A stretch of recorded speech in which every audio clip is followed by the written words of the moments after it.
Não é difícil da gente perceber o quão trágica e o quão triste as guerras clônicas realmente foram. A gente tem um grupo de seres vivos humanos, os clones, seres que foram criados basicamente para serem descartáveis em batalha, e do outro lado nós temos um grupo de pessoas, religiosas podemos dizer, que acreditam em manter a paz. Somos mantedores da paz, Mace Windu dizia, não guerreiros. E aqui a gente tem dois grupos de pessoas que fizeram algo basicamente contra a sua vontade. Eu tenho certeza que nenhum clone escolheu ser clonado e escolheu ser usado em batalha. E do outro lado, novamente, a gente tem os Jedi que querem manter a paz, mas agora são forçados basicamente a serem generais, guerreiros em batalha. Uma coisa que sinceramente é completamente contraditório que é ser um Jedi. E aqui sendo forçado a lutar uma guerra que foi descrita como a vingança do Sith. As guerras clônicas em si é a vingança do Sith. Esses dois grupos de pessoas lutam juntos, um ao lado do outro. Eles criam amizades, se tornam irmãos em guerra, se tornam amigos. Mas no final do dia,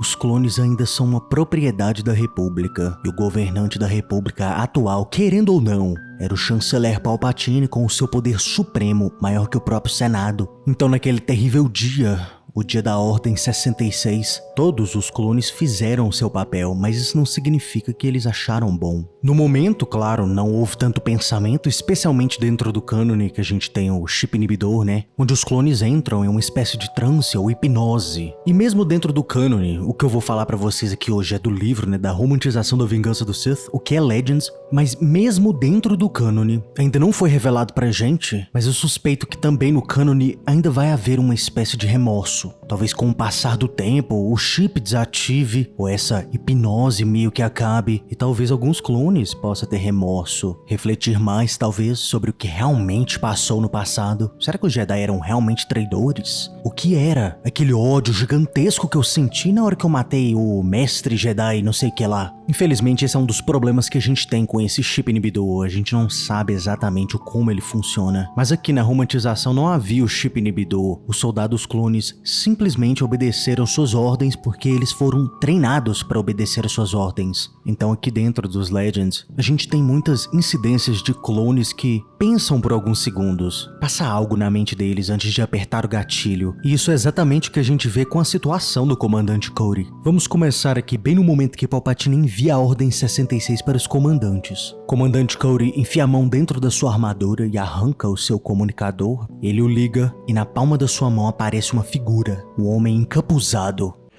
A hora já chegou. Execute a Ordem 66.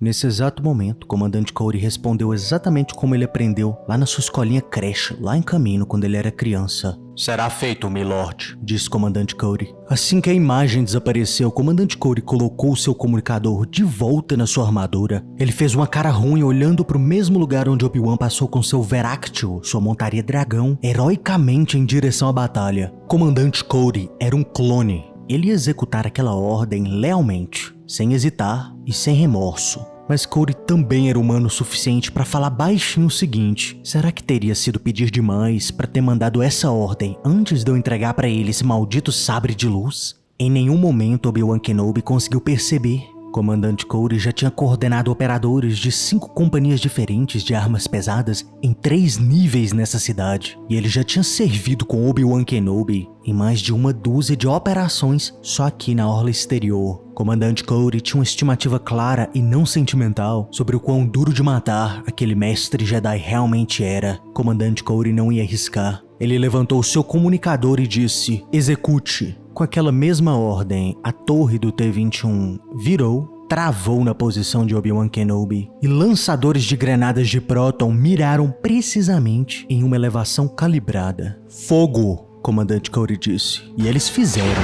Kenobi e a sua montaria de dragão desapareceram em uma bola de fogo em um instante. Através do visor polarizado de comandante Cody, ele conseguiu ver através da explosão. E ele disse que parece que o réptil recebeu o impacto. Envie as sondas, todas elas. Ele olhou para baixo, lá naquela água, e ele disse: eu quero ver o corpo dele. Quando Obi-Wan chega lá no fundo da água e ele tem tipo 1 milissegundo pra refletir e pensar sobre o que aconteceu, ele se lembra da sua montaria dragão. Bolga era o nome do seu réptil. Ele se lembrou de Bolga pulando, virando no ar, absorvendo o choque do impacto. Ela tinha usado seu corpo para proteger Obi-Wan Kenobi dos seus próprios soldados clones. Ele não sabia como ela conseguiu prever isso. Provavelmente foi através da força, mas Obi-Wan Kenobi chegou à conclusão que ele era muito mais que o montador de Bolgar. Ele era amigo dela.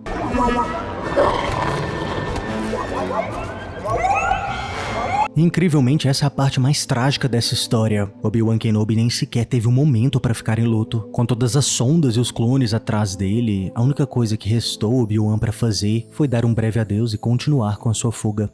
É incrível, né? Mesmo que na romantização, que ainda não tinha um chip inibidor, mas até mesmo aqui a gente vê que os clones, né, supostamente amigos dos Jedi, pensaram menos em atirar em Obi-Wan Kenobi do que o seu próprio réptil, Bolgar, né? O seu animal, sua montaria, pensou antes de dar a sua vida para salvar Obi-Wan Kenobi, um cara que tinha acabado de conhecer ela. Essa história é pesadinha, né? Mas deixa aí nos comentários o que você acha sobre esses eventos. E se você gostou do vídeo, valorize seus amigos, curta e se inscreva.